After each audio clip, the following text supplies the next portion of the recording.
Hello বন্ধুরা, আমরা দুই বন্ধু চলে এসেছি চাঁদের দেশে।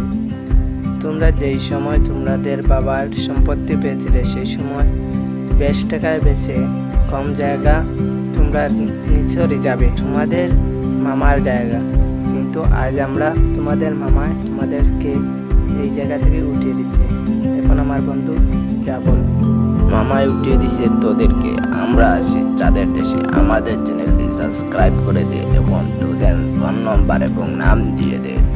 আমরা তোদের জন্য সেই জায়গায় চাঁদে এক কেয়ার করে জায়গা দেব। আমরা কোনোদিন দাবি করব না। মামায় তোদের কাছ থেকে নিয়ে নিচ্ছে জায়গা জানি আমরা, তাই আমরা এই জায়গায় এসেছি। তোমরা কোনো চিন্তা নেই, আমরা চলে এসেছি চাঁদের দেশে। চাঁদের দেশে আজ থেকে ঘর বানিয়ে দেব। এখানে হবে চাঁদ ভারতবর্ষ এই জায়গার নাম। এই ভিডিওটি কেউ সিরিয়াস ভাবে নেবেন না, কারণ এই ভিডিওটি একদম যতক্ষণ দেখছেন সব কিছুই ফানি ছিল। এখন ফানি ভিডিও দেখার জন্য তোমরা চ্যানেলটি লাইক এবং সাবস্ক্রাইব করে দিও।